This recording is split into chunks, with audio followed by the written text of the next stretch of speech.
Hello, I'm Severin Suzuki speaking for ECHO, the Environmental Children's Organization. We're a group of 12 and 13-year-olds trying to make a difference. Vanessa Seti, Morgan Geisler, Michelle Quigg, and me. We've raised all the money to come here ourselves, to come 5,000 miles to tell you adults you must change your ways. Coming up here today, I have no hidden agenda. I am fighting for my future.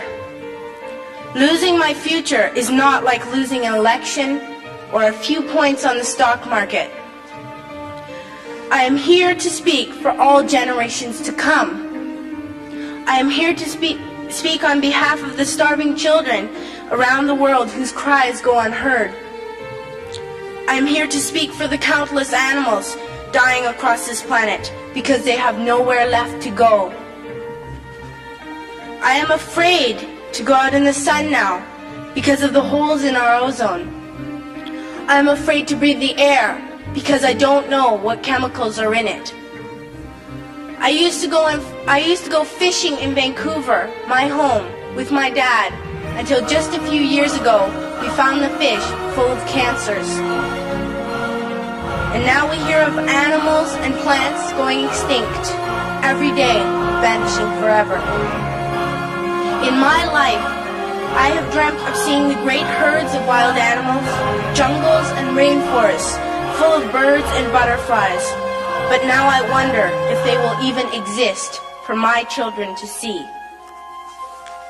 Did you have to worry of these things when you were my age? All this is happening before our eyes, and yet we act as if we have all the time we want and all the solutions. I'm only a child and I don't have all the solutions. But I want you to realize, neither do you. You don't know how to fix the holes in our ozone layer. You don't know how to bring the salmon back up in a dead stream. You don't know how to bring back an animal now extinct. And you can't bring back the forests that once grew where there is now a desert. If you don't know how to fix it, please stop breaking it.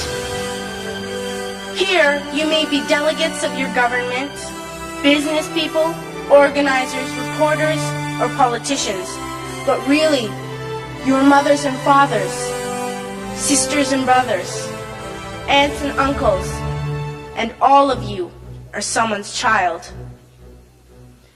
I'm only a child, yet I know we are all part of a family, 5 billion strong, in fact 30 million species strong, and borders and governments will never change that.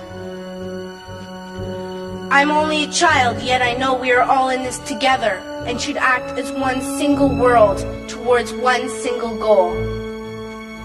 In my anger, I am not blind, and in my fear, I am not afraid of telling the world how I feel.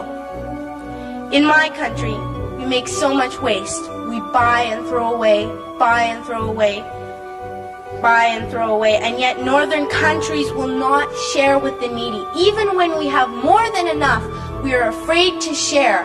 We are afraid to let go of some of our wealth. In Canada, we live the privileged life, with plenty of food, water, and shelter. We have watches, bicycles, computers, and television sets. The list could go on for 2 days. 2 days ago here in Brazil, we were shocked when we spent time with some children living on the streets. This is what one child told us. I wish I was rich.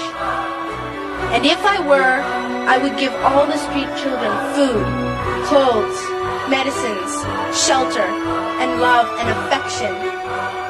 If a child on the streets who has nothing is willing to share, why are we who have everything still so greedy?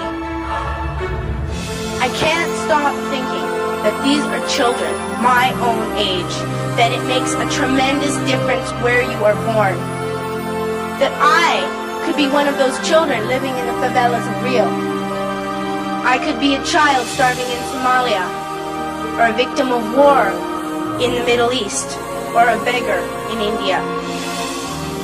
I am only a child, yet I know if all the money spent on war was spent on finding environmental answers, ending poverty, and finding treaties, what a wonderful place this earth would be. At school, even in kindergarten, you teach us how to behave in the world. You teach us to not to fight with others, to work things out, to respect others, to clean up our mess, not to hurt other creatures, to share, not be greedy. Then why do you go out and do the things you tell us not to do? Do not forget why you are attending these conferences, who you're doing this for. We are your own children. You are deciding what kind of a world we are growing up in. Parents should be able to comfort their children by saying, everything's going to be all right. It's not the end of the world, and we're doing the best we can. But I don't think you can say that to us anymore. Are we even on your list of priorities? My dad always says, you are what you do, not what you say. Well, what you do makes me cry at night. You grown-ups say you love us, but I challenge you, please, make your actions reflect your words.